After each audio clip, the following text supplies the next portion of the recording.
এই লোকটা অনেক রেগে নদীর মধ্যে একটা মদের বোতলকে ফেলে দেয়, যার ফলে সে ভুল করে নদীর মধ্যে ঘুমিয়ে থাকা একটা শয়তানকে জাগিয়ে দেয়। কিন্তু তখনই হঠাৎ করে তার নৌকায় অনেক ভয়ঙ্কর একটা আওয়াজ হলে লোকটা সেই শয়তানটাকে দেখে অনেক ভয় পেয়ে যায়। কিন্তু সব থেকে আজব করা বিষয় হলো শয়তানটা সেই ফেলে দেওয়া মদের বোতলটাকে উঠিয়ে লোকটাকে জিজ্ঞেস করে, তুমি কি আমার সাথে মদ খাওয়ার চ্যালেঞ্জ করতে এসেছো? তখন লোকটা শয়তানটাকে দেখে এতটাই ভয় পেয়ে গিয়েছিল যে সে শ্বাস নেওয়াই ভুলে গিয়েছিল।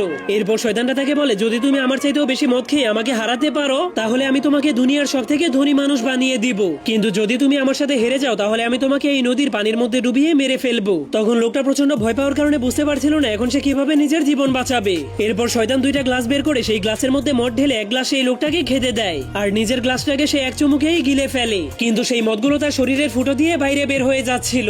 এজন্য শয়তানটা মজা করে বলতে শুরু করে, আমি মদ খেতে একদমই পছন্দ করি না। এরপর সে দেখতে পায় লোকটা এখনো খাওয়া শুরুই করেনি। এই জন্য সে লোকটাকে মদ খাওয়ানোর জন্য ভয় দেখাতে শুরু করে দেয়, যার কারণে লোকটা কোনো উপায় না পেয়ে নিজের জীবন বাঁচানোর জন্য পুরো গ্লাসটাকে একবারেই খেয়ে ফেলে। এবার তাদের দুইজনের মধ্যে মদ খাওয়ার আসল প্রতিযোগিতা শুরু হয়ে গিয়েছিল। কিন্তু এরপর তারা সেখানে বসে বসে মদ খেতে খেতে সকাল থেকে বিকাল হয়ে গিয়েছিল। তবুও লোকটা এতগুলো মদ খাওয়ার পরেও সেই শয়তানটাকে হারাতে পারছিল না, যার ফলে এত বেশি মদ খেয়ে মাতাল হওয়ার কারণে লোকটা শরীর অনেক দুর্বল হয়ে যায়। এমনকি এখন শয়তানটাও সেই লোকটার মতো মাতাল হয়ে গিয়েছিল। তবুও শয়তানটা আবারও গ্লাসে মদ ভরতে শুরু করলে তখনই লোকটা একটা পাখির দিকে ইশারা করে, যা দেখার পর শয়তানটা অনেক রেগে সেই পাখিটাকে মেরে ফেলে। কিন্তু সেই নিষ্পাপ পাখিটাকে মারার কারণে এবার লোকটা শয়তানটার উপর অনেক রেগে যায়, যার কারণে সে অনেক রেগে মদের ঝুড়ি দিয়ে শয়তানটাকে বাড়ি মেরে তার নৌকা থেকে ফেলে দেয়। যদি শয়তান আপনাকে এভাবে ভয় দেখাতো তাহলে আপনি মদ খেতেন কিনা যাওয়ার আগে কমেন্ট করতে ভুলবেন না।